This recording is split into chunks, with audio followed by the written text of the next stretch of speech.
it live. Yeah. So, good evening, everyone. Welcome to our second day of the 8th Mavin Spiritual Festival, where we are exploring 14 unique aspects of light over 14 days. So, setting the tone of the evening, the whole session, I first of all invite Dr. Nupur to bring out her tarot cards and give us a hint for the evening. Over to you, Dr. Nupur.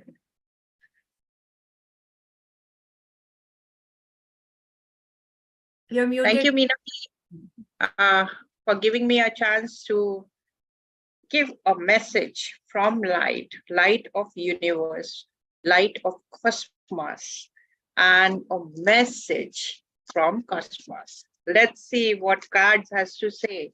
And this is the light card, which has been designed only for the messages from light, cosmic light. So this is the card which is coming out. It says, Akasha, your guidance is divinely guided.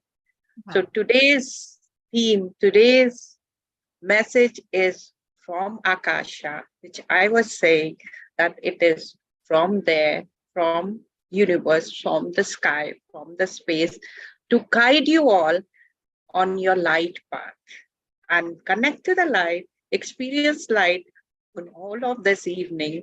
Thank you very much. Over to Minuji. Wow. I think this deck was made specially for us also, the light deck. Thank you for that wonderful setting the tone of the evening. And now I invite our reflection coach, Sandeep ji, to check if all the students have done their homework.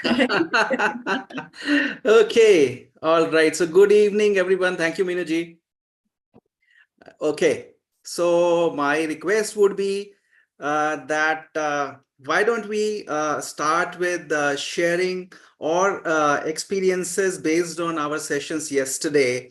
And while summing it up, yesterday, कल मैंने आप लोगों के साथ जो share किया था, reflection, as far as reflection is concerned, and yesterday we were talking about absolute dimensions, right? So if you say all kind of spiritual dimensions involve various principles, beliefs, and values, you know, that takes you to your meaning and purpose in life, right? So based on that, I had asked you, मैंने ये आप लोगों से request किया था कि have you identified your purposes, or maybe do you know your purpose?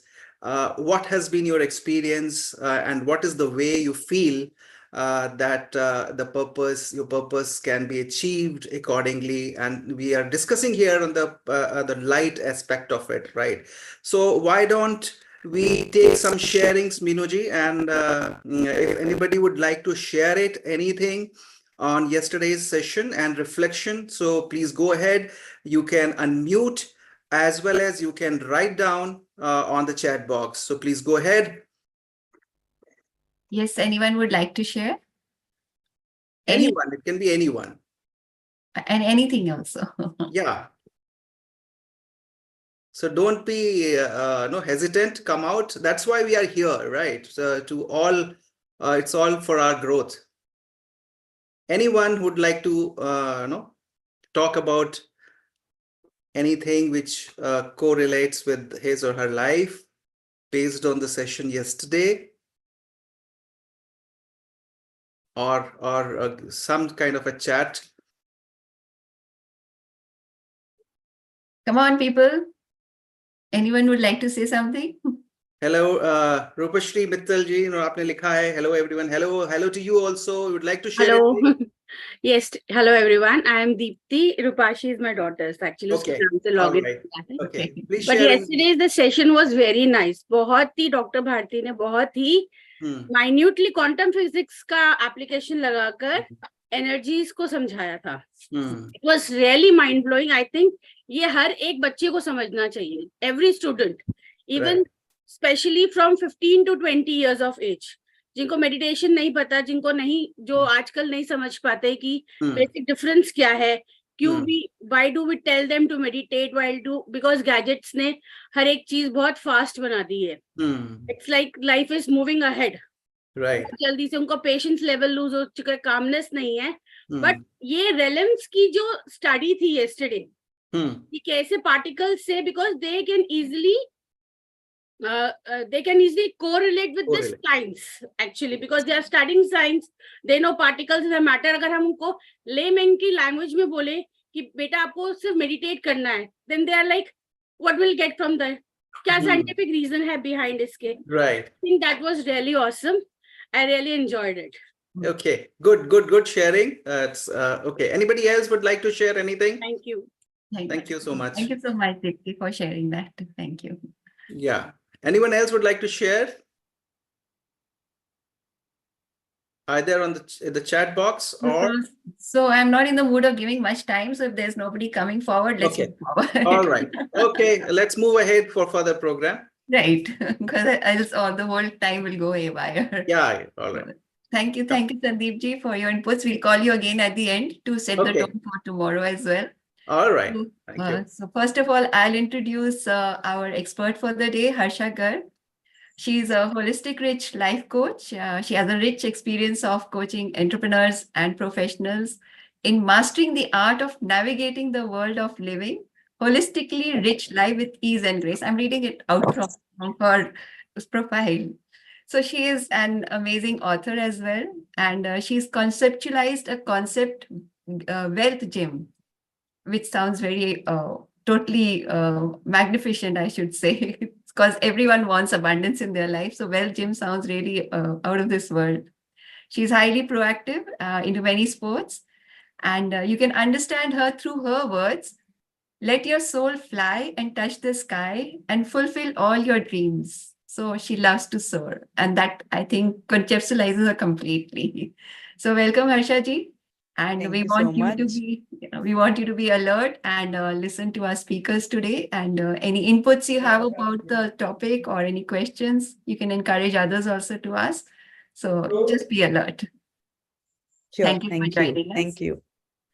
So now coming to the topic of the day, which is overcoming darkness. We first have Sheetal talking about crystals.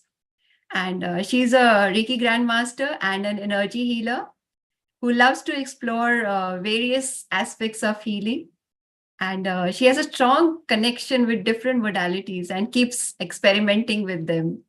So today she's going to connect us to the energy of crystals to bring that their wonderful radiance into our lives as well and help us overcome the darkness that is there in some form or the other. So I welcome you, Sheetal Khurana ji. Please unmute yourself. Thank you, Minati. Thank you so much for that wonderful introduction. Thank you so much. Welcome. And yes, over to you now. I think you need screen sharing. Okay, we'll do it in a moment. Okay, fine. First, I would like to when on our journey, this light journey, continuing with this art journey, I would like to say that today we'll be connecting with the crystals, the light of the crystals. How do they shine upon us and clear all those blockages and all those dark holes that we have in our lives? So yesterday, we talked about the light from above and the light within. So today we'll be talking about the light emitted from our Mother Earth. So these are in the form of crystals. And now I'll be sharing my screen. So just give me a moment. Just give me a moment.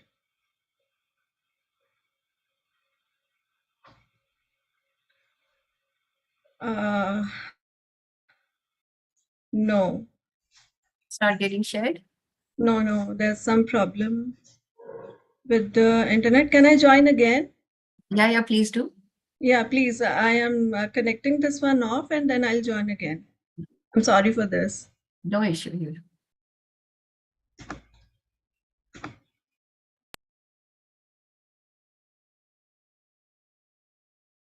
So she's gone into darkness and we'll wait for her to come out of it, overcome it and come out of it to bring light to us.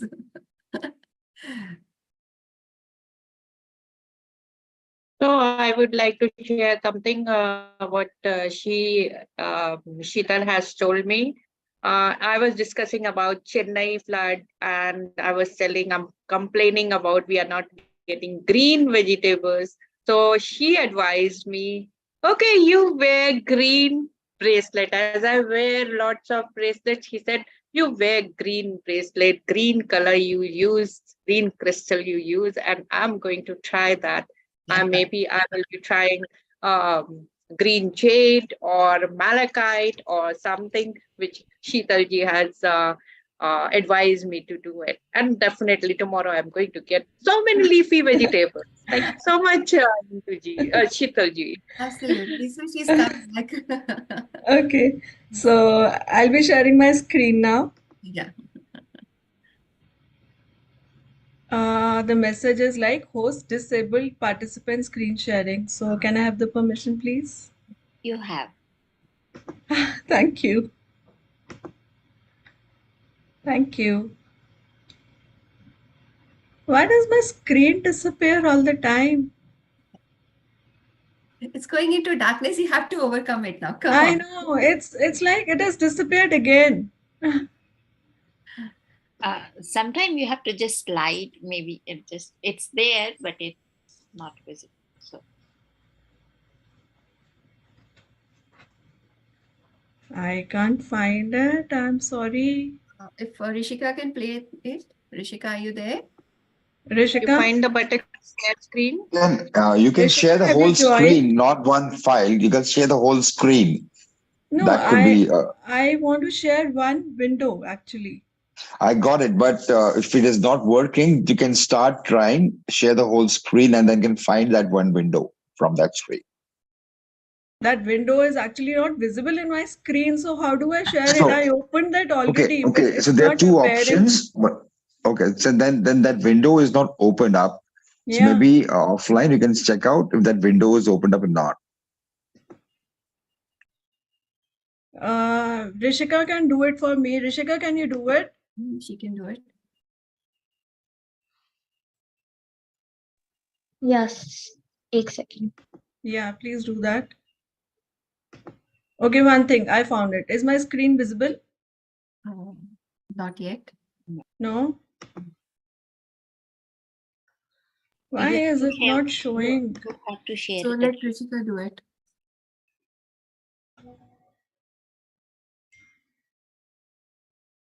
I am wasting all this time. Rishika, can you please share the screen so that this time is not going wasted? Rishika, are you there? Yeah, she had said she Yeah, was. give me a minute. She Yeah. was also working on it. So I quiz. opened it already, but it has disappeared twice. So you can start talking about the crystal. Yeah, it's okay. I found it. Okay. Yes. I found it. Now it has appeared. Okay, so now I am sharing it. Please tell me if it's visible. It's visible. Is it? Yeah, it's visible. Yeah, thank you. So we have found light in the darkness, finally. Finally, the crystals have shown through. Yes. Okay, sorry for all that wasted time. All right, so today we'll be talking about these crystals. How do these crystals radiate their light in our lives and how do they dissipate darkness? So let's start with this. First of all, what are crystals? Crystals are truly treasures, they are gifts of the Mother Earth. A crystal is actually a crystalline solid. It's a solid form whose constituents, like atoms, the molecules, and the ions, they are all arranged in a highly ordered microscopic structures. So when you look at these crystals under the microscope, we found some very unique and different patterns that are inherent in these crystals. And these patterns are what that gives structure to these crystals. They grow naturally. Mostly they grow in hilly areas and also they grow along seabeds. Crystals are actually rocks. When you cut open a rock, you'll find a beautiful shine inside and that radiance if it is a crystal. They grow in different shapes, they grow in different colors and patterns, and they possess some very specific, unique properties. Now, these are how do they appear originally in Mother Earth. These are the raw forms of the crystals. So just put this picture to give you an idea what crystals are like. See how magnificent our Mother Earth is. Beautiful. Okay, now I have taken two basic crystals to start with. One is rose quartz and the other is amethyst. These are very, very basic crystals. Well, let's start with rose quartz first. What rose quartz does, it actually works on three levels in our body system. Firstly, spiritually, it opens up our heart, body, and mind towards love energy. So, whenever we feel that blockage, like nobody loves me, nobody cares for me, all that kind of sadistic thoughts or those kind of feelings, then the rose quartz brings you closer to yourself. Actually, it imbibes that self love in you. So, once you love yourself, then only you love your surroundings. Next, emotionally, it shares compassion, joy, and receiving more love. It makes you more and more recipient towards love. Physically, rose quartz strengthens the heart imbalances. Easy and like the uneasiness we have in our heart, sometimes the problems that appear in our heart at times, especially with irregular heart problems and weaknesses. The element that this rose quartz connects to is water, and the chakra it influences is the heart chakra, the Anahat chakra. Now we come to amethyst. Amethyst wards off all the evil energy around you. Basically, it puts a kind of protective shield to your aura. When you wear it with an intention, it brings that kind of shield to you, and negativities just don't affect you. Then it balances energy bodies. It brings forth self awareness, and it neutralizes the stagnant energy. The stuck energy in any part of the body, it neutralizes that. It relieves stress and anxiety. Then amethyst enhances dreams. So when we talk about, like when we hear people talking about like they don't remember dreams or they don't know what their dreams uh, want to tell them about, they don't make sense. So keep a piece of amethyst on your bedside and just sleep with an intention that it makes your the thoughts that are traveling in your mind in your sleep mode, it to make them all those clear. So when you get up, when you wake up, come out of that sleep mode, all those thoughts, the dreams that you were having, they become really vivid and you understand what they were about. In ancient times, the emperors and empresses, they used to drink from amethyst lined chalice. This was to maintain sobriety during social gatherings with outsiders. This amethyst has a very special quality. It kills your hangover, basically. That alcoholic mind and all the after effects of the alcohol. So if you want to ward them off, then keep an amethyst with you with the intention that it is killing your hangover. It is not letting your hangover overpowering you. Now let's see some these type of crystal structures. There are four basic crystal structures: ionic, metallic, covalent network, and the molecular structures. The types of these structures, they depend upon their growth patterns and their constituents. So like if we take these ionic crystals, in ionic crystals, we see the atoms, the ions, actually they are packed in kind of repetitive array. So this repetitive array is what gives the shape and structure to this kind of crystal. A very common example of ionic crystal is our table salt, sodium chloride, easily available in our kitchens. Next, we have these metallic crystals. This is kind of metallic crystal. They have kind of an inherent cat-eye effect, that glow, that sheen in their body. So you can easily distinguish the metallic crystals. The covalent network crystals, in these kind of crystals, we have the atoms which are arranged in kind of long chained kind of networks like this. Very common example is a diamond. But diamond, we relate it to the gem world. With crystal world, we relate Herkimer's diamond. Then molecular crystals. These are the kind of crystals in which the atoms are kind of arranged with a a molecular interforce. So this force actually gives a certain kind of specific kind of pattern to a crystal. This pattern appears on the surface of the crystal. Like this is a snowflake pattern. This appears on a crystal called obsidian. So it's magical. Nobody has injected it into it, but it comes out like this from the Mother Earth. So these are the four basic type of crystal structures. Now let's see about the history of crystals. Crystals date back, the usage of these crystals, it dates back to more than 6,000 years. It is really that antique. So some classic examples of civilizations, the ancient civilizations, even using these crystals as the regular practice. We can take like Mesopotamia, Egypt, China, ancient Greeks, even New Zealand Maoris, and the Mexican tribes also. To these days also, to the modern times also, they practice their shamanism, their regular routines, their lives with these, they infuse their life with this crystal energy. How they use this? They use these crystals in the form of powerful talismans and amulets to help them with their health areas, beauty, abundance, harmony, prosperity. You name any zone in their life, and wherever they want the light to peep in, they would put crystals inside and clear whatever is lacking in that area, clear all the shadows from that area. They use crystals even to gain power over other tribes and over common people in general. And this wonderful thing is, in fighting forces, the warriors, they rubbed certain crystals on their wounds and pains to heal faster. So there's a specific crystal that once you rub it on your wound, the bleeding would instantly stop and the pain would also subside.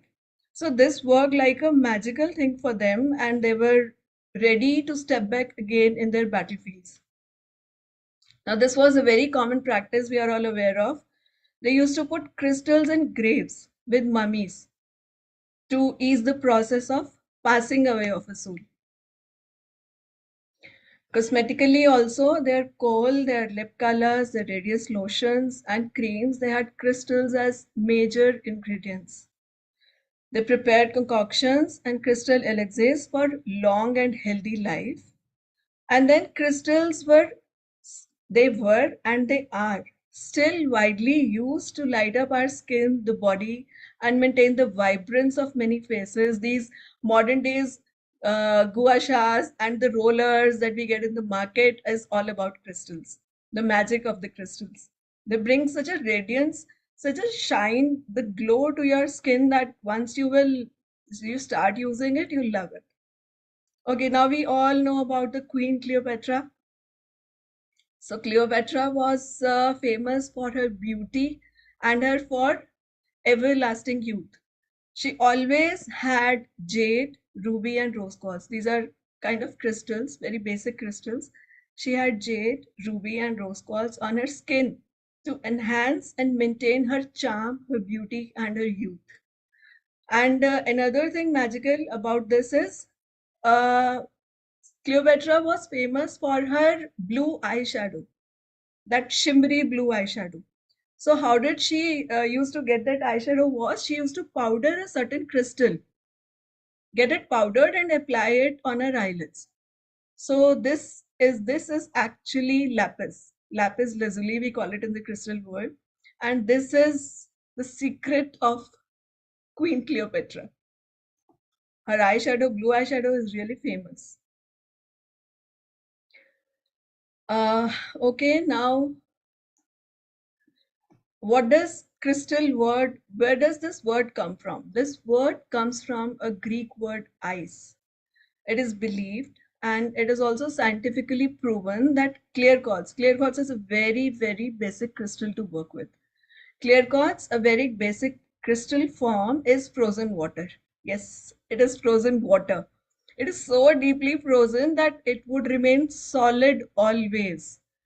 It can develop cracks, it can develop irregularities, the scratches, but the solid form, once it has attained, is not going to go away anytime. It will remain in that solid state. Crystals are extremely popular in energy healers community. They help them with healing rituals, finding solutions, covering lacks, balancing energies, even strengthening auras and chakras, plus cleansing auras and chakras of all negativities. So basically, a job of a healer is to cleanse and strengthen your aura and your chakra of all the negativities and all the blockages that you are experiencing. So crystal really helps them with that. Now, the basic fundamental principle on which these crystals work is actually this. See, once you put a crystal in your aura, you let it enter in your aura with an intention, like you wear it as a piece of jewelry or keep it with yourself. First thing is that it cleanses our aura. So once the aura is cleansed, the negativities would remain at bay. So when the negativities would, is anybody saying something? Sorry. Sorry, there was somebody unmuted. I muted them. Please go ahead. Okay. So we were talking about this fundamental principle. Once your aura is cleansed, the negativities would remain at bay. And when the negativities remain at bay, they make space for that tiny space for that light to peep in. Light needs just a tiny space. It's enough for it to work wonders. So it clears that space for the light to peeps in. And when the light peeps in, it clears our thought process. And when it clears our thought process, we are no more a cloudy head. We are in the position of, we are capable of better decision making powers. So our decision making would really be very clear once we wear these crystals. So obviously the success level will increase. So this is the basic, very basic underlying principle on which the crystals work. Now, how do we can apply this crystal radiance? How can we bring in that light of the crystals? How can we have benefit from these crystals? The jewelry freaks here would all know that we put these pieces, crystal pieces, into our jewelries, like we do it with strings, malas, bracelets, these kind of pendants. We wear those jewelry, and it's like not a normal jewelry. Only the wearer would know it, unless anyone around is aware of this power of crystals. That this is a jewelry with a purpose. If you are not a jewelry freak, that's also perfectly okay, because we can use it in the form of mojo bags. So this is what a mojo bag is like. So it's kind of a portly bag where we put in these mixed rock tumbles, and then we can keep these mojo bags in our pockets or bags and wallets. Another way to imbibe this power is crystal elixirs. Elixir is actually energized. It's the medicinal water obtained by combining vibrations of crystal and water. So we put the crystal chips here, or tumbles, or whatever shape or form of crystal you want to put in here, then fill the bottle with water and your elixir is done. And with whatever intention you put in, with whatever crystal you put in, it will clear all that negativities from your life. Now, these are some unique tailor-made bracelets. These pictures you are seeing are all the bracelets that we have done for specific people for their specific needs at a certain point of time in their life. So they really do wonders, because it's a combination of crystals. We have to see what combination we have to put in to overcome what blockage. Like they can help in body pains, they can help with increasing our willpower and strengthening the confidence. These help with our daily, day-to-day, this kind of BP and diabetes, these lifestyle kind of diseases also.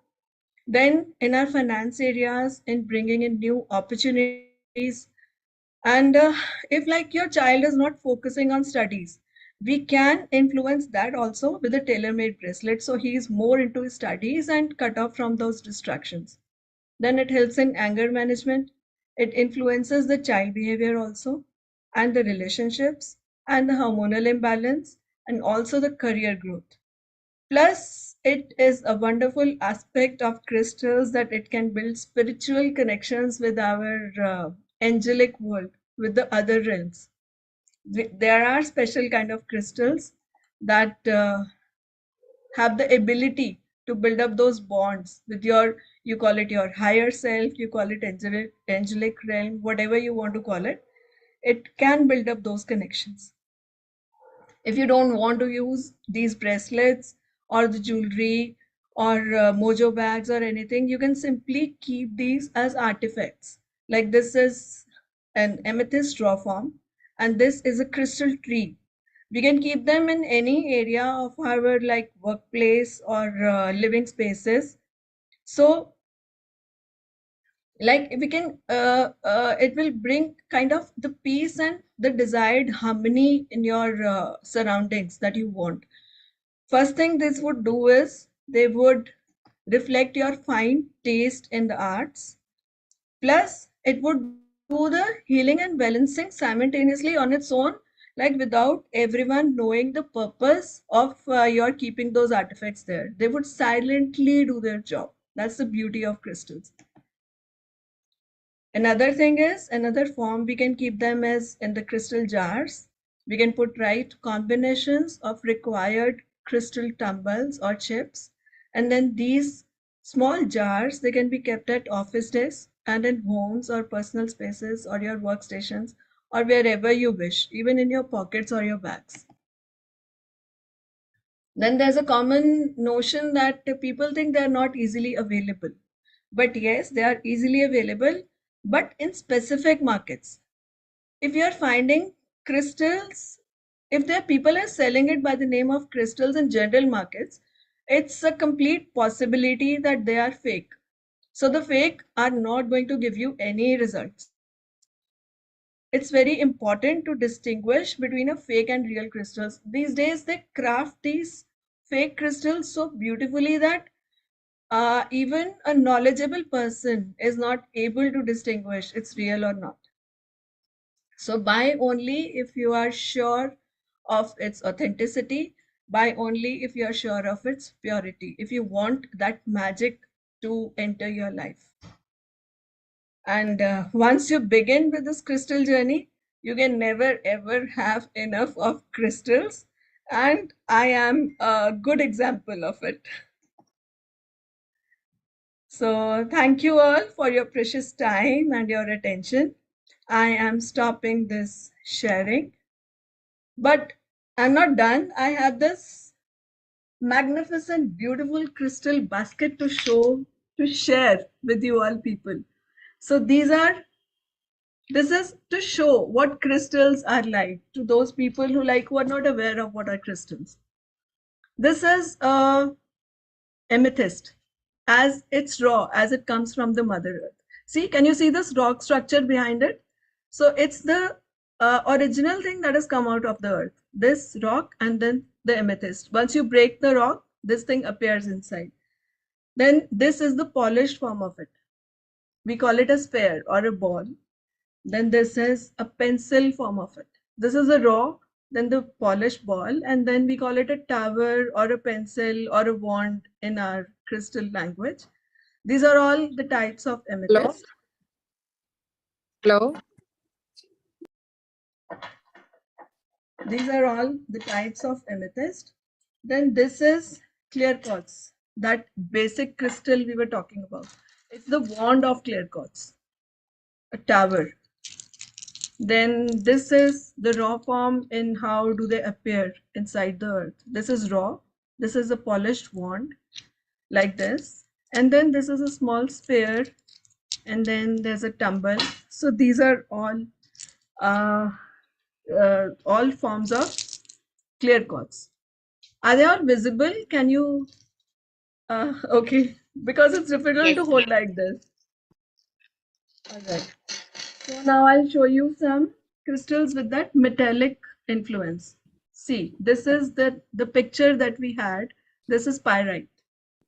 This is the raw form it appears. It is extracted from the earth. And then this is the wand, the pyrite wand. This is the polished one, and this is the raw one.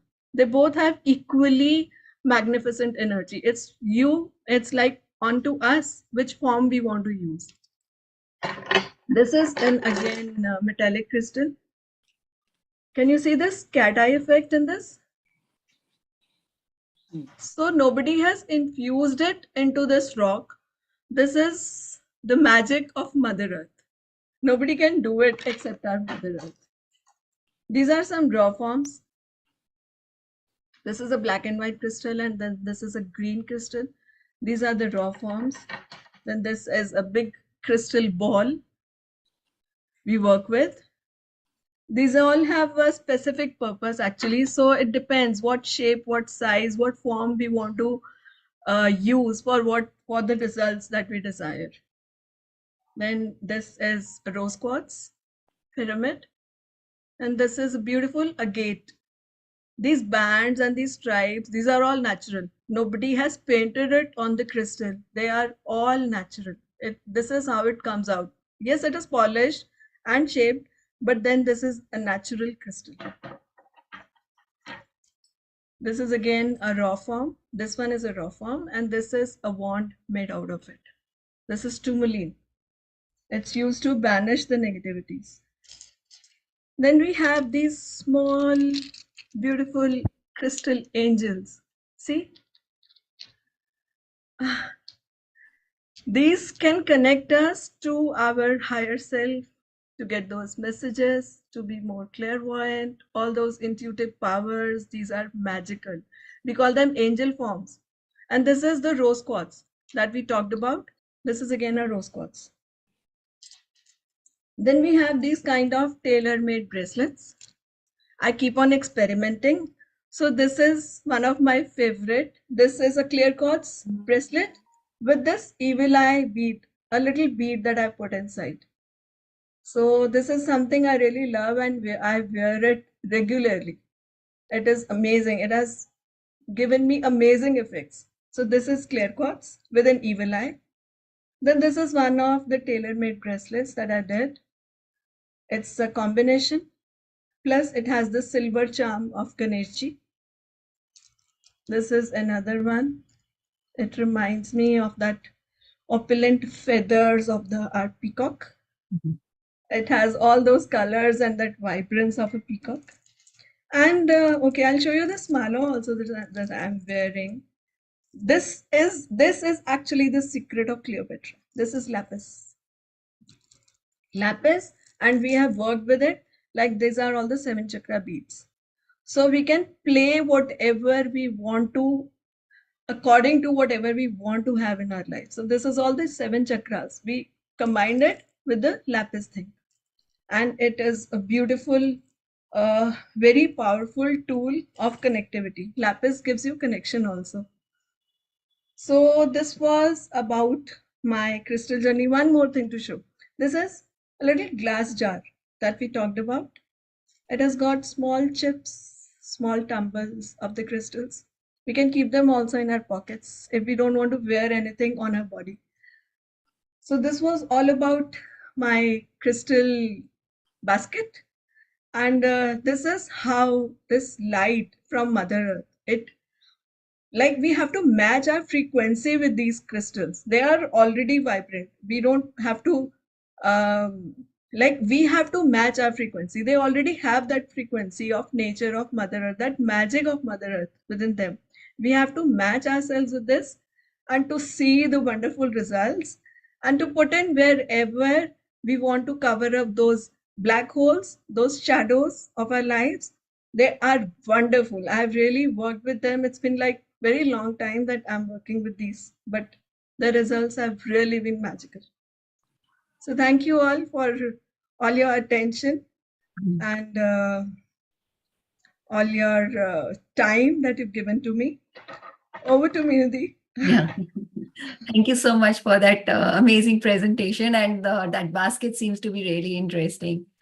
And another very interesting point is for those who love to binge on Saturday evenings. So they have also got something to work on now. They can use them. Right. They've got Sunday to research and explore more. So I'll move on to our next speaker now, Dr. Nupur Srivastava. She is our spiritual healer and teacher. She works with high vibrational and higher frequency levels. And she also practices many different modalities. She's the founder of Light Institute for Global Human Transformation. And she is also associated with the Lightarian Institute in USA. And presently, she is working as director, Mavin Global Learning and Training Platform. So we need to welcome her onto her own platform. And she was going to tell us how to get rid of the negative effects of mandalas. So over to you, Dr. Nupur. Thank you. Thank you so much, Minuji. And thank you, Mavin Platform, for giving me this opportunity to speak about something new, something different, and something you should know about it. Maybe you must be knowing about it, but you are not aware of it, or you might have, ignored it. So let's talk about it. I would like to share screen so that I can explain it much better way. Of course, about Mandela effect and how to get rid of Mandela effect. What is all about? It's so curiosity is generated in you all. Let's share the screen. 1 minute.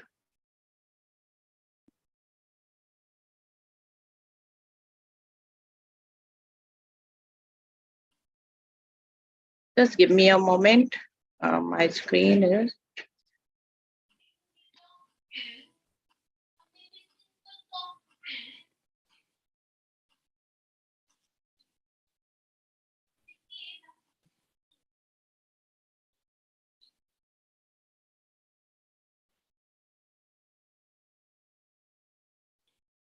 Okay, so let me start with share screening, how to get rid of Mandela effect. So how many of you know about Mandela effect? I think so, nobody knows. If anybody knows, just let me know in your chat box. Anyone knows about Mandela effect? That's a question in a mind. So I think you should answer it now. So I have opened the chat, nobody has written. So I assume that people are unaware of Mandela effect. So let's talk about it. We are going to talk about it. Mandela was I am very much a big fan of Nelson Mandela. He is really a very big personality and he did a lot. So I admire really Mr. Mandela, Nelson Mandela. So what is Mandela effect?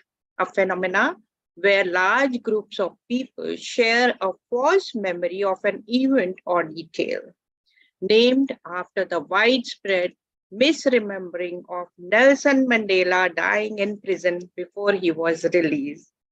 Because he used to write so many articles, so many memoirs, so people used to think that he must have died in prison. But actually, he was released and he ruled over his area where he was in South Africa. So captures the imagination and sparks curiosity about the nature of memory and reality. Now, here, group collective memory plays a role. So what is Mandela effect? See, he's so lively person. He was so beautiful person. You can see him dancing and laughing with people. So how Mandela effect came into being? The Mandela effect came into being in 2009 with Fiona Broome, a self-described paranormal researcher and author. She created a website to discuss her observation and share her experience of vividly remembering Nelson Mandela dying in prison in 1980s, even though he had actually died in 2013. Upon launching the website, Broome discovered that many others shared her false memory, prompting her to name the phenomena after the iconic South African leader, Nelson Mandela.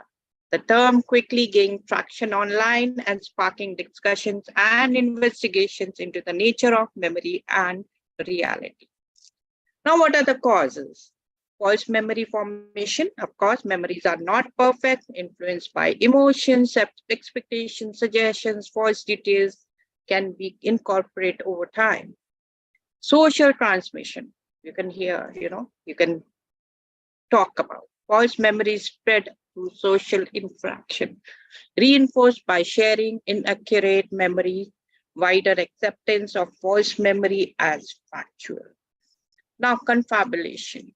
Brain fills in memory gap. There are memory gaps. When you don't have information, there will be a memory gap with invented details. So your brain fills up those details, those gaps with details which you think it might be possible, and creates a more coherent narrative. So you fill in the gap and relate it and connect it. This occurs when details are ambiguous or missing. Cryptomnesia, mistaking a new experience for a past event. Similar experience misattributed to wrong time or context. That's what happened in Nelson Mandela's case. Media influence. Memories influenced by information consumed, inaccurate representation, misstatements in media. The media also diverts your mind, contribute to false memory formation. Then quantum theories, speculative explanation, alternate universes, timeline, this also give rise to this kind of Mandela effect. It captures imagination and mystics. Now you see this. This is a picture of Henry VIII. What do you see? You can see that he's standing, okay? But people remember him as standing with a picture of turkey in his hand. So this portrait of Henry VIII was painted by Hans Holbein in 1540. Look at the picture for a second. Do you feel something is off? Maybe the king should be holding something. See, right? As you can see in the picture, there's nothing in the king's right hand, but many people swear the king was holding a turkey leg in his right hand as a symbol of king's comfortable lifestyle and affluence. So this is what people used to think of. This is called Mandela effect. Until now, people think that this is what king is holding. Now next, what do you see over here? Gandhiji? Gandhiji is always thought of as wearing round glasses. Don't you think so? But it is not true. Actually, mostly he wore rectangular framed glasses. Now about the film, Three Idiots, which was released in 2009. In the scene where Rancho is expelled from this college, many viewers remember him saying, "All is well," which is the tagline of Three Idiots, as he walks away. However, he doesn't say anything at all in that scene, leaving the viewers to interpret his emotion through his expression. So what people thought that he is saying all is well. Now about the Sholay, the famous Sholay. So how many of you remember Sholay? Kitne aadmi the? So how many men were there? It is a famous dialogue from 1975 Indian film Sholay. In the scene, Jay and Viru are trying to infiltrate Gabbar Singh's gang. Now Gabbar Singh asks his three men, "Kitne aadmi the?" In the film, his men respond by saying, "Do aadmi the." There were two men. However, many people remember them saying "teen aadmi." So this is also Mandela effect. Now here you can see the famous picture from China, Tiananmen Square. What do you see?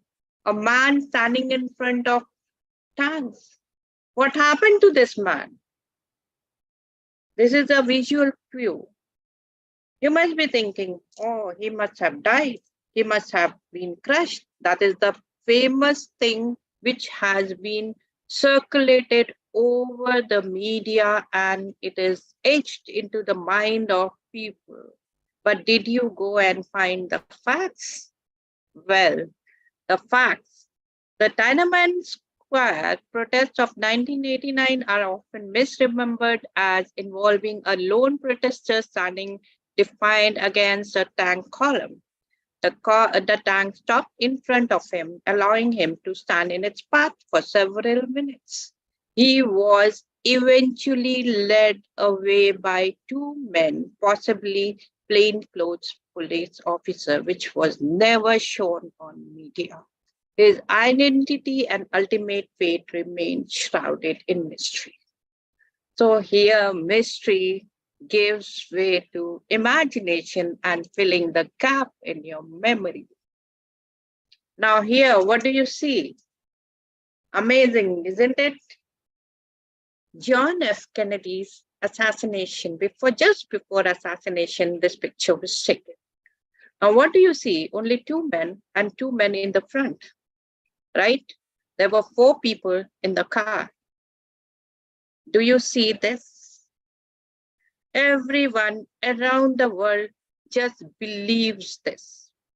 But what is there actually is there were 6 people in the car. Many people misremember the number of passengers in the car during John F. Kennedy's assassination. They recall only 4, but there were actually 6.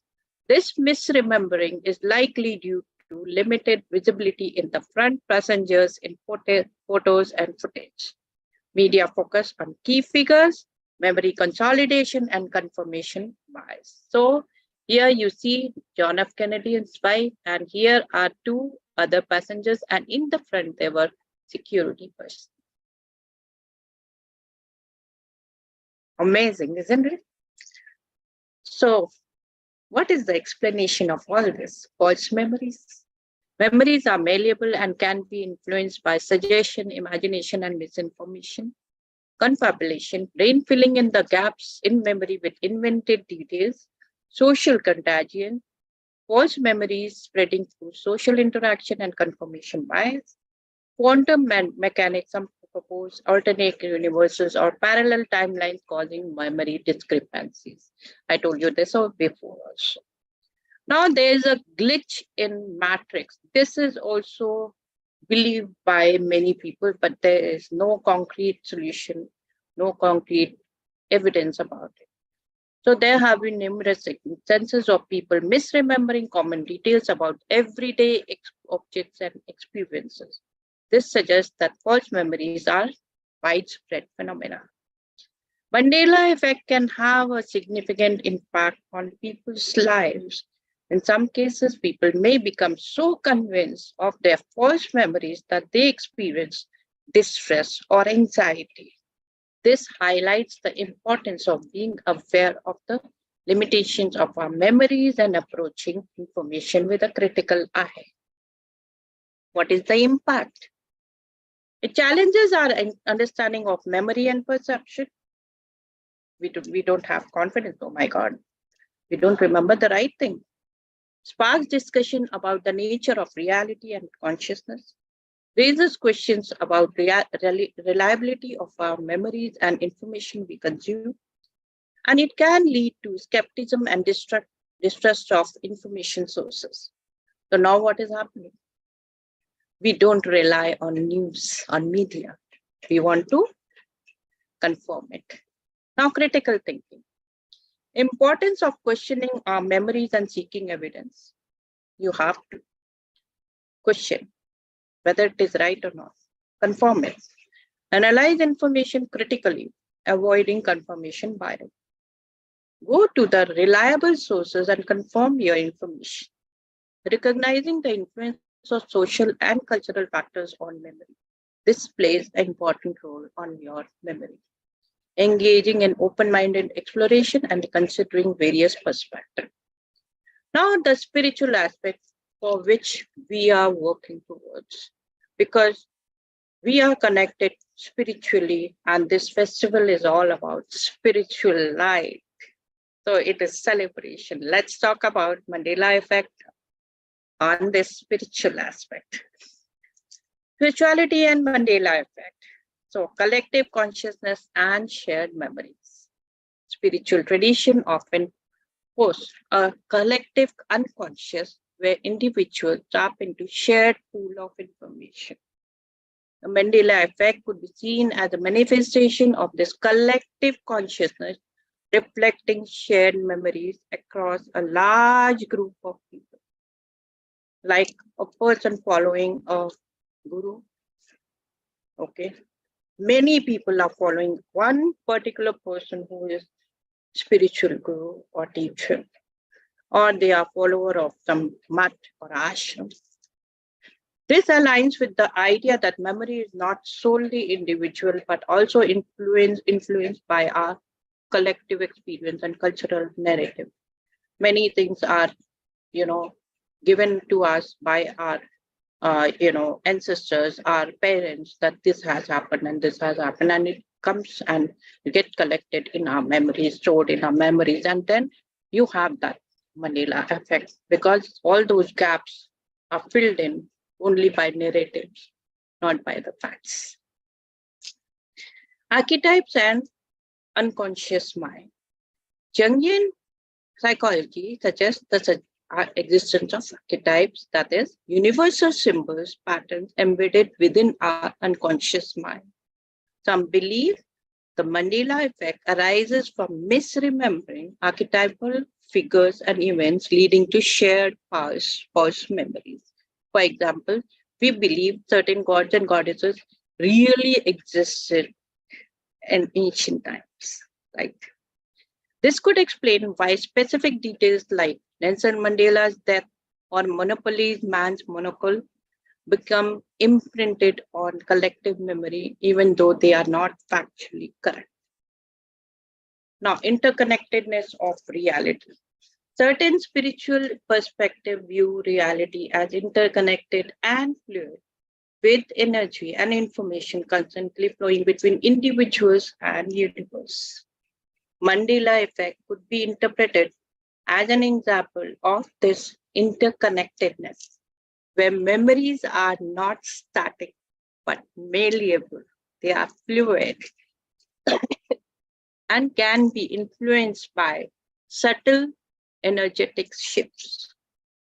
This aligns with the concept of morphic resonance, where shared experiences and beliefs can influence the collective perception of reality. So you're morphing so many things.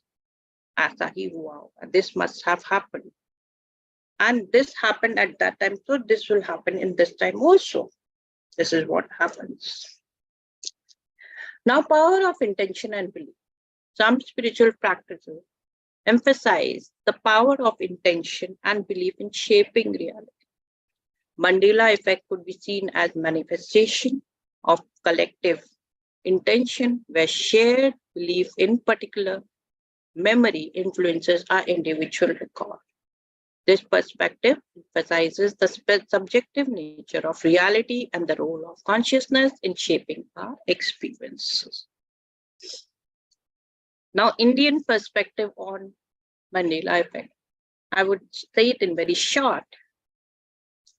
Large group misremember the same historical events, takes on unique aspects in Indian context. Cultural impact is there, reincarnation and past life is there, karma and akashic record is there. Ghost and paranormal influences, the power of belief and subconscious mind, the concept of Maya, illusion, suggests that our beliefs and biases can influence our perception and leading to Mandela effect. Now a pick example, very interesting, Rama's bow. Some recall Rama breaking Shiva's bow effortlessly, while the story depicts him needing immense strength to do so, right? Draupadi's insult. Some misremember Draupadi being disrobed in public, while in reality she was protected by divine. Lord Krishna, divine intervention. Now, Lord Krishna's chariot. Some recall Krishna driving a chariot with 2 horses, while it was actually 4-horse chariot in the original story. So, with this, the need for further research is there. While these ideas offer intriguing possibilities, the spiritual aspects of the Mandela effect require further research and scientific exploration. Combining psychological and spiritual perspective, we could provide a more comprehensive understanding of this fascinating phenomena. It's crucial to remember these are just emerging theories, and the true nature of Mandela effect remains a subject of ongoing exploration. Regardless of its ultimate explanation, the phenomena invite us to consider the complex interplay between memory, consciousness, and the nature of reality itself. How to get rid of Mandela effect? Now here, before starting that, I would like to relate my experience of Mandela effect. You must be knowing that Phulan Devi was assassinated. I had that memory gap. I thought for many years that Phulan Devi is still alive and she is still MP.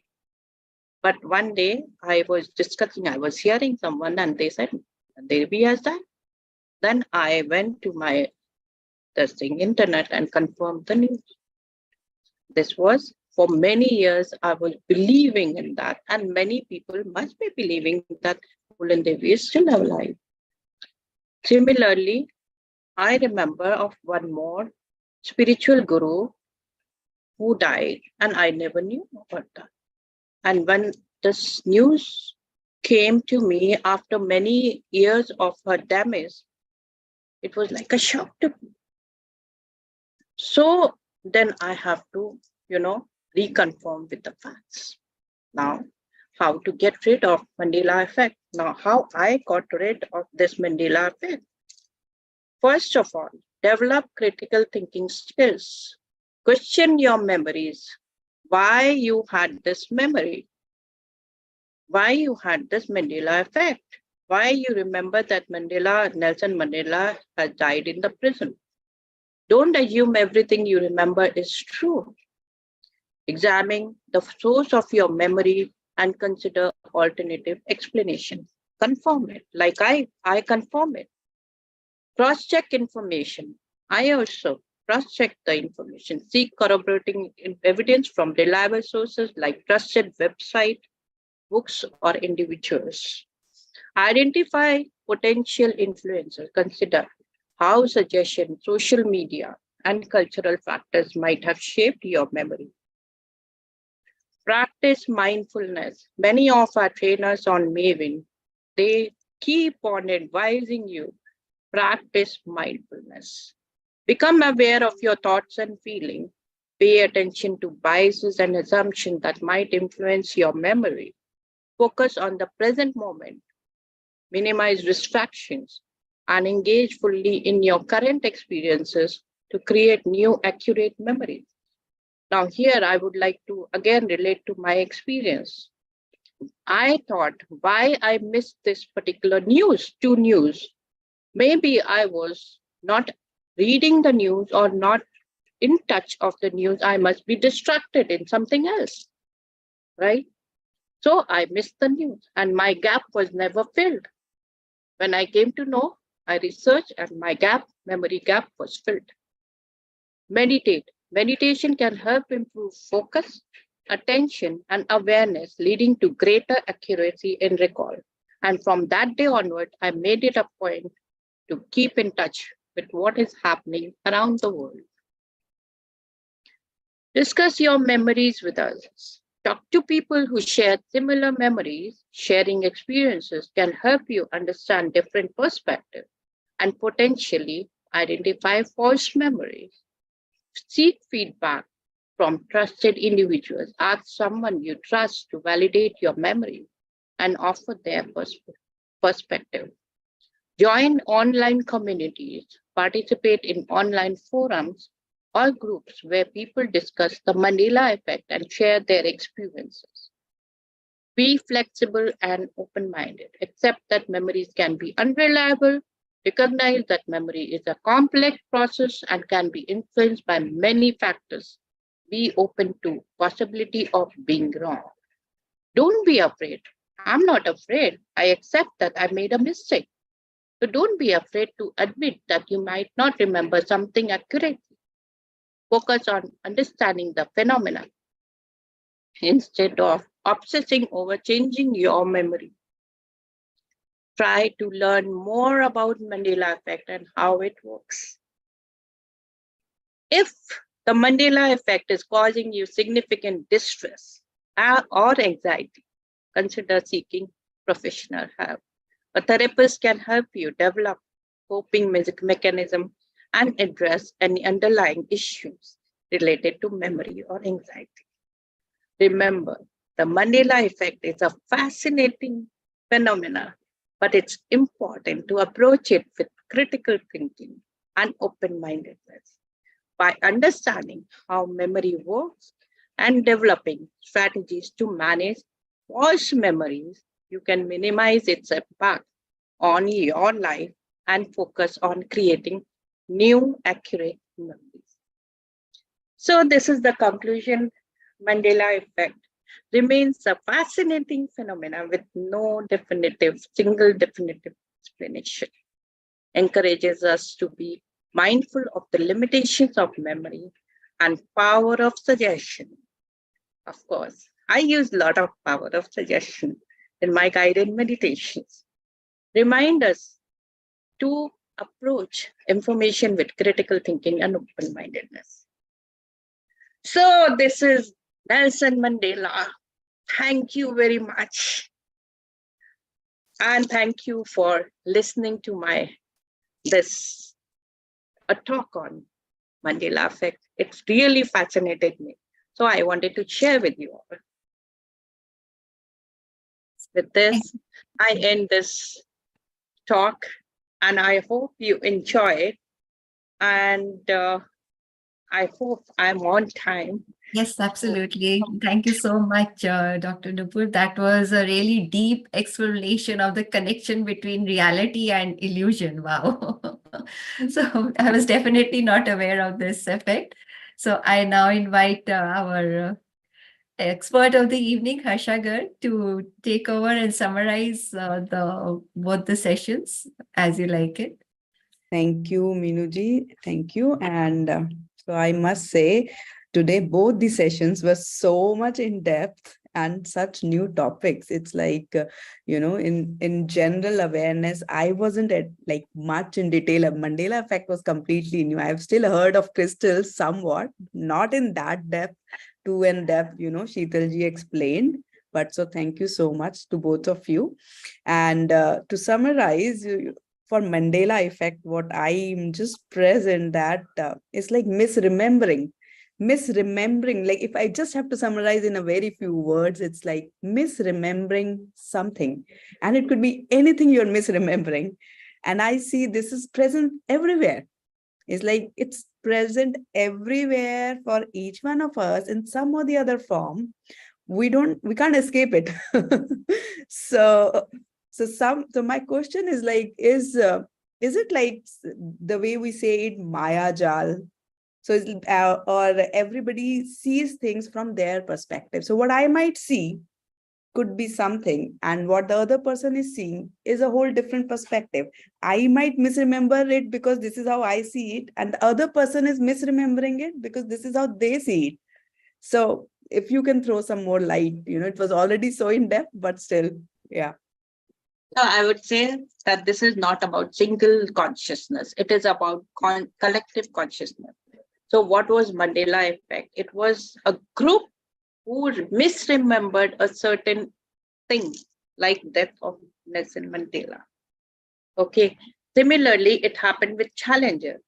Challenger blasted and it was like exploded way 2 years back. But people remembered even after 2 years, oh, this exploded this time only. That is collective memory. So there was a collective gap in the memory because they were not able to, realize oh, this can happen. So then the memory gap comes. Of course, for a single person, for individual, it happens. But this Mandela effect is about group consciousness. Got It is that. not about Yeah. single person. Wonderful, wonderful. That brings it in clarity that it's about like the group believes it this way. Yes. So these Yes. are like consciously created as well. At times Yes. it's consciously created that you believe it, like the way you gave many examples, like media captured it in a way that the group now remembers it like 4 Yes. people instead of 6. Yes. So, oh, wonderful. So thank you, Nupurji, for this. Let's see, with amongst our listeners, anyone has questions for Nupurji on the Mandela effect? I just want to confirm that I also remembered in Sholay there were 3 men. No, for this, I reconfirm this particular scene with my husband. I asked him whether there were 3 men or 2 men. So he showed me the clip of the Gabbar Singh, the Chole one, that Gabbar Singh was asking, kitne aadmi the? And they were saying 2 people, do aadmi the. And people still remember 3 aadmi the. Because 3 men were standing in front of Gabbar Singh. Wonderful. उसके Yes. बाद का dialogue है ना, उसके बाद का dialogue है कि वो 3 ऐसे ही है ना कुछ, हाँ, वो 2 थे। वो 2 और तुम 3 हाँ, वो that 2 is और why तुम 3 फिर भी खाली वापस आ गए. Yeah, that is what. So this is how the collective memory works. They are conceiving something, they are remembering something, and it is collective memory. See, Dr. Shabana also says that she also remembers 3 men were there. So Right. most of the crowd, they are remembering the same thing. That is what Mandela effect is. Visual effect was more than ये 3 आदमी थे तो वो visual रह गया. There was a gap in the memory. It I think, the way we say it, like, are you a visual person or auditory person? Those who are auditory, they remember do aadmi the because they were listening to the dialogues. Those who were visuals, they remember teen. They were seeing 3 people standing there. Yes, yes. Wonderful. Okay. Thank you, Sandeep ji. Thank you. And thank you, Dr. Shabana. So let's, so do we have more from our listeners for Nupurji on Mandela effect? Okay, looks like no. So let's look at the crystal conversation, coming back to the, light from the darkness using crystals. So all that you shared, especially the basket which you showed, Sheetalji, in the end, which was realistically, we could see all the different types you were explaining through your presentation, and Cleopatra, the secret behind beauty and health. That was fascinating. Yes. So yeah, so my question to you is you shared so much of the knowledge and awareness which is now present, but it's like 1 or 2 tips to just start off our listeners today. Like, how can they start off experimenting use of crystal in their life? Like in the beginning, Nupurji was sharing something like, for greens, vegetables, use green crystal. Or Because maybe she was wearing all those crystals and that green color was missing. And what the shadow she wanted to fill in was to be filled in with the green color. So it was about green leafy vegetables. She was saying they're not available at her place. So I was like, wear a green bracelet. And she showed her hand. She said, I'm wearing all of them, but green is missing. So and that's what is really missing as well. Yeah. That is actually what is the divine light all about. So it is kind of making you remember in spite of misremembering that you are not wearing the green bracelet. Yes. Yes. So Sheetalji, if you can share, one like this, in general, what our listeners can start in action you about want to crystals start for with this- overall love, like you said, red quartz, right? Rose quartz, or clear quartz, or which can be for healthy life or for overall love and connection with everyone in life, like that. So it depends what you want, like what is your target. Mhm. If you want, like clear crystal is basically you can program it for anything, any whatever thing you wanted to do. if like any other crystal is not available, we can program clear quartz to do our work. It's that way. So if you have nothing else available, you can put on clear quartz. Or if you don't want to wear it, put it like in your mojo bags or bags kind of things, pockets. And then rose quartz is about love, actually. It's for all those people who have that kind of emotional, ups and downs, that I'm not loved in life. What should I do? Those kind of thoughts. So they really need a rose quartz to be with them in your aura. And the magical thing is, if you put any crystal with a clear quartz, it amplifies the power. So if you put a rose quartz with a clear quartz, it will work like a double-edged sword. So it will work from both ways. So once you start with using these, and when you see the results, and the results are instant. Mm-hmm. And Yeah. like you mentioned, we can program it. So Yes. can people program it themselves, or do they have to go to experts for it? First thing I would say, go to an expert first. Once you are like, you have dwelled rightly with the subject, you know what to do, how to do, when to do, then you can start experimenting. But first, go to a counselor or a crystal expert, and because sometimes we mix up the properties of these crystals. So to be on a sharper side, I would say first consult someone, then research also, and then if you feel like, you can start experimenting. Okay, that's wonderful. And you mentioned like, fake and real crystals. So that's really tricky. And Yeah. like you said that even experts are not able to at times identify. So what is like, what do we do? Actually, the market these days is flooded with fake crystals. They're selling it in the name of real ones. But once you hold it, if you have the knowledge, and it's actually a connection with the crystals that you build up. So once you hold it in your hand, it will tell you on its own that it's real or not. You'll feel the energy. It's that powerful. Mm-hmm. So yeah, and because they are fake ones exist, so they are the glass forms, the resins. It could be anything. They can craft it from, like, we have so many tools these days to fake things, right? So it's that tricky, yes. But once you hold the crystal, you connect with the energy. You instantly feel that pulse of the crystal, Mm-hmm. and you know it's real or not.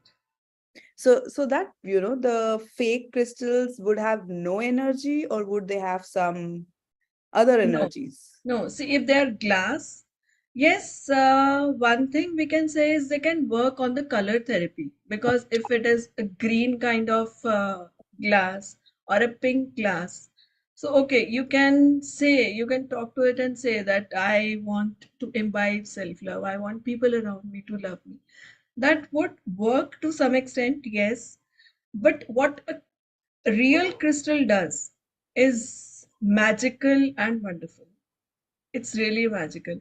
On the color front, yes, we can use those fake ones.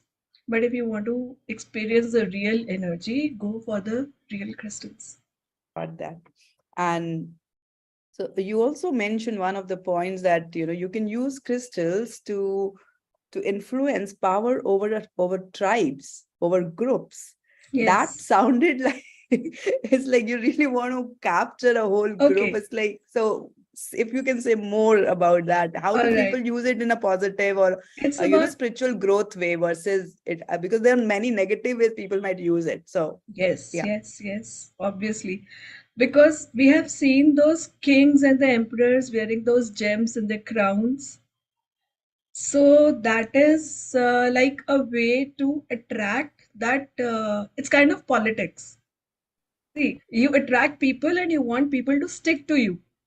So Mm-hmm. this is energy, right? Energy can be used, can be misused. All depends on how you are putting it into your practice. On Correct. who is using it.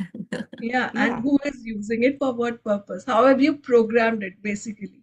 So they used to wear all those jewels and those amulets with all those crystals. They wanted to influence tribes. They wanted them to remain under them, to obey them. Yeah, So, those are real examples of how crystals are actually used to influence big yeah, groups, tribes. right. Wonderful. So let's, yes, amongst our Hi. listeners, please go ahead. Yes, hi, this is Meena Anand. My video is off for some reason. It's late at night. Quick question. So diamond is also a crystal, right? It's the hardest rock, carbon, and also crystal. Am I getting it right? Diamond Sheetalji? actually comes. Okay, sorry. Sorry, first you complete your question, please. No. My question was to you only. Okay. So is Actually, diamond comes under the gem category. These all gemologists would advise you to put diamonds, right? To activate your Venus, basically, right? It's for the Shukra Grah, the diamond. So that comes under gemology. The astrologers would do that. For that, you have to be very specific कि किसको suit करेगा, किसको डालना है, किसको नहीं डालना है. You cannot do it otherwise. It has its harmful effects. But in crystals, we have a variant. It's called Herkimer's diamond. So this Herkimer's diamond is equally as good as diamond. And then the best part about crystals is you can wear it anytime, like without any muhurat or astrologers advising you, and they are not going to harm you in any way. Right? It okay. would really work on some other front. It is not going to harm you, but it is not like the gems as they work as they advised by the astrologers. They don't work like that. The crystals work on their own energy. So with a crystal, you are really very safe and very peaceful. That is not going to harm you. So, So many crystals can be put together in the same area. Will that impact Depends. if they're genuine ones or no? Depends. No. Depends. There has to be a right mix because sometimes the energies repel, right? And sometimes you're using it for enhancing. If you put a crystal for enhancing your willpower, and then you are putting for peace, like peace of mind. So this is like kind of conflicting energy, right? So we have to be very particular about what mix we are putting in so that So it which one works. is for peace and which one is for power? Which type of crystal? Depends what kind of peace and what kind of power you wish. So you have to go to an expert. Yes, because okay, I'll give you an example. I did this anger management bracelet for someone very recently, and what happened was, do you have time? Yeah, we can do it for another few minutes. Yeah. I have one question. May I ask? Yeah, please, It is Nupurji, very please. crucial. Yeah, it is very crucial question. As you have mentioned about elixir, right? Elixir. About the Elixir, elixir, okay. you dip the A tube, yeah. this thing. You are all the crystals. Nupurji, your voice is It's breaking. breaking, yeah. Can you type your question in the chat box? Okay, I understood her question. Can I answer? Okay, go ahead. Put Okay, into she wants water to say, and make. Nupurji wants to say, actually, is this what you want to We say? can Because already see the magic of crystals bringing light from the darkness. When there's no voice, we still got the question. So go ahead. Now I think so you can hear because some crystals are having different chemical composition, and when you put in water, the chemical composition also changes, right? So what do you have to say about this? sometimes they become like toxic also. Can you believe? If you put them in water, they become toxic. So if you still want to use them, it's all about our choices. Some people really love to do that, and there is a controversy in crystal world, yes, about this. But some people really do love to do that, and some people don't because of even the polish. if we leave the crystal aside, even the polish, the material it's polished with, that can also release toxins if we put it in water, right? So what they do is in the bottle, they avoid the direct contact of the crystal with the water. They put a kind of shield or a filter on the crystal and then they fill it with water so that they don't have the direct contact. Even then it works. So it's all about choices. You want it like that, or you just want to keep with yourself. That is also enough. Great. More than Thank you. enough. Thank you so much. So Yeah, Sheetalji, like Sheetalji? you mentioned that there is no specific time or date when to use crystal. So is there something like directions, like you keep it in X direction or Y direction according to the kind of crystal it is, or according to the purpose it is, or it's like if you use crystals in the form of a ring, like for rings you wear this kind of a gem in this ring, or so is there something like this applies to crystals? Yes, because people apply it in Vastu also. So they put it in the foundations when they build the new homes or offices or whatever. They put it in the foundations, they put it in the corners. That is according to directions actually. So even if you are not into all that vast knowledge and still you want to crystal. So I've just wanted to say that it's harmless if you want to use a crystal with you without even that like going in depths about it. So there are different angles to it. The directions comes when they are put in the foundations. They're used in Vastu. Pyramids are really used in Vastu at a larger scale to clear all those defects that we have, right? So it depends how you use it. But even if you use it very normally, either ring or a bracelet or in your pocket, it does no harm. Okay, and the rings have like which crystal to wear in which ring? Is there something like that? No. Okay, You that's can, all. you can, if you have the knowledge of the fingers, like which finger relates to what planet and what crystal relates to what quality of that planet, you can do it. I got it. How simple it is. It's So with about this, experimenting. Keep on I Serious experiment. layers are coming off. so with this, so. Is there any other question we can I take think back? Just one short okay. question from Please go Sheetalji. ahead. Yeah. There is a new concept of crystal forest coming up from under the earth and under the ocean. Any comment on that? Crystal forest is shifting. That's why there's so much of upheaval and all. Any comment on that? Would you like to share Uh, it? Or I would say only one thing when it comes to excavating these crystals. Sometimes we are really harsh with our Mother Earth because of all that money it brings in. So uh, it's like it has to be ethically sourced. Not like, you are killing out all mines and caves of them, all these crystal forests that you are asking about. It's like you have to be, uh, there's a limit to everything, right? So applying those limits, you have to explore those forests. no, my question was very different. It was like nowadays crystal forests are coming up. That's the way the earth is being energized, and from the ocean, from the earth, this Okay, is happening. It's a new process. In some other okay. forum I have read about and heard about it. So this will really, it's for upleveling the frequency of this universe. But crystal forests are coming up. It may take little while.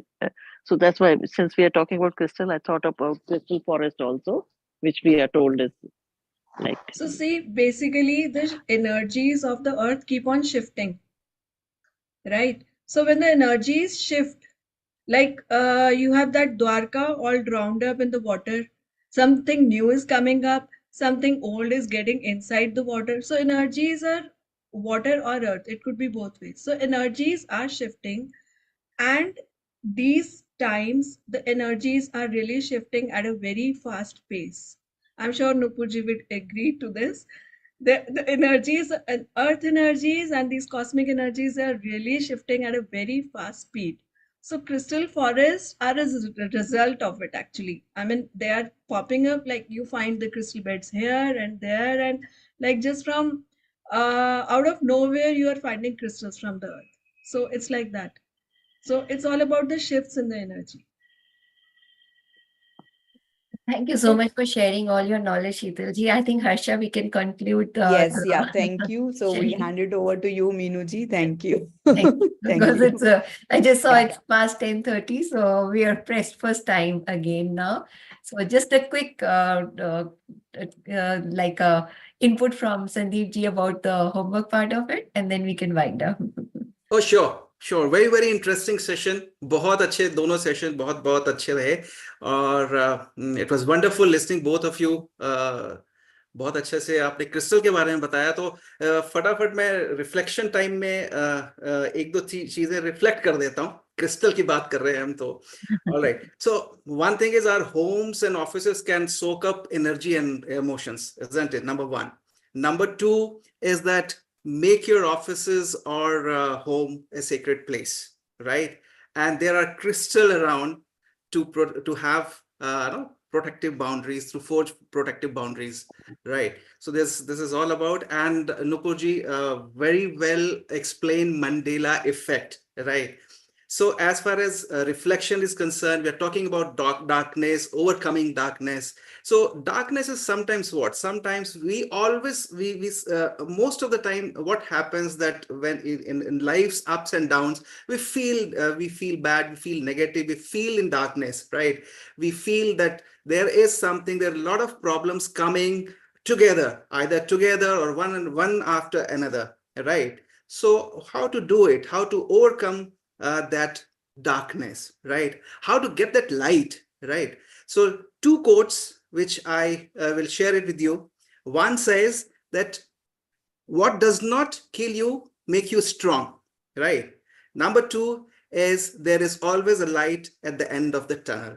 So let's find out that light at the end of the tunnel. And as far as your task or homework is concerned, so reflect on, first of all, what actions will you take if you are experiencing the event or life situations of darkness, right, to overcome it. Or also reflect what you have done in the past. Reflect on your past, that how did you overcome your darkness, right? And also, number three, that what has been your Mandela effect, as you were discussing. So let's look forward to the stories and experiences tomorrow evening at 9 o'clock. Thank you so much. Over to you, Minuji. Thank you, Sandeepji, for those wonderful inputs. And yes, we'll wind up this second day session today of overcoming darkness. And tomorrow we'll come in with a new topic, and that's about the human aura. So we'll have insights about that tomorrow. So thank you everyone for joining in. So a very good evening to all of you, and see you all tomorrow.